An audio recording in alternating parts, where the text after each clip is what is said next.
sudah mulai buka-buka itu. Sudah mulai ada banyak gerakan-gerakan di bawah. Dari kampus-kampus sudah mulai bergulir.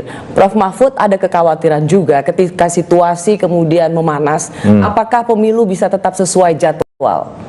Mudah-mudahan pemilu sesuai jadwal. Soal kekhawatiran, saya tidak mau manas-manasilah. Pokoknya mudah-mudahan sesuai jadwal.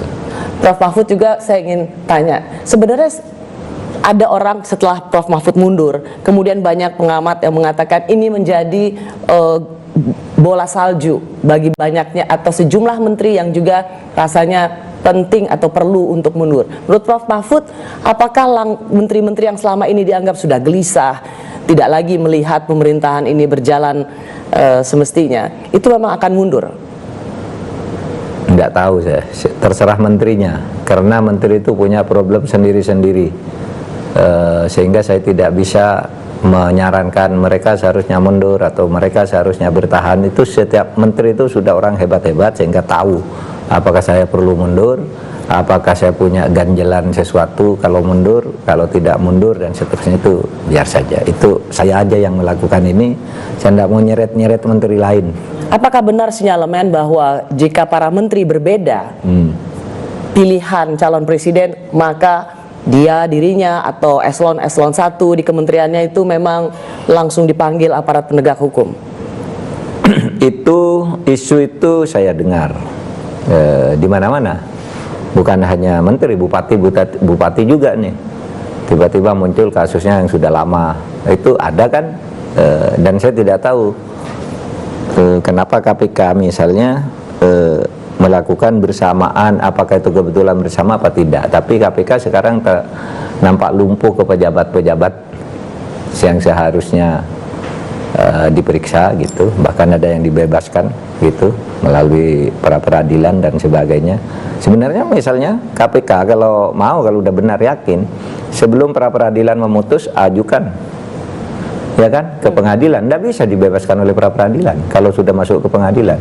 Sama juga kan dulu Setia Novanto, wah kita kejar dia, pokoknya pra-peradilan akan diputus jam 2.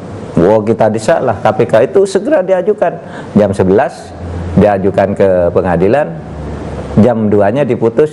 Pra-peradilan Setia Novanto ditolak karena sudah ada di pengadilan, perkaranya limpahkan. Kenapa KPK tidak melakukan itu?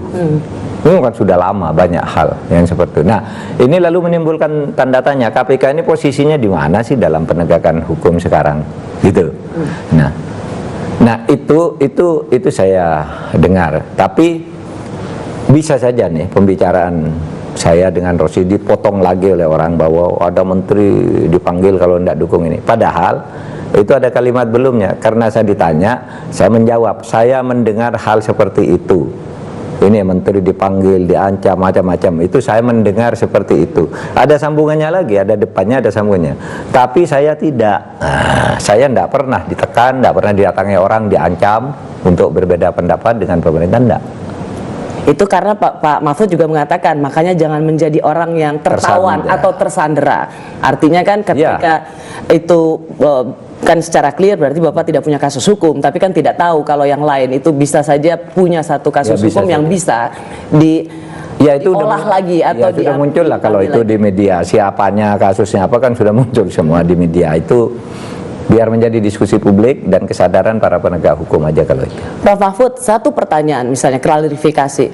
Prof Mahfud itu sebagai Menko Polhukam dan sekarang keluar gitu, apakah Prof Mahfud punya niat untuk menjelek-jelekan pemerintahan Presiden Jokowi? Enggak, sama sekali enggak. Kemarin pun tidak.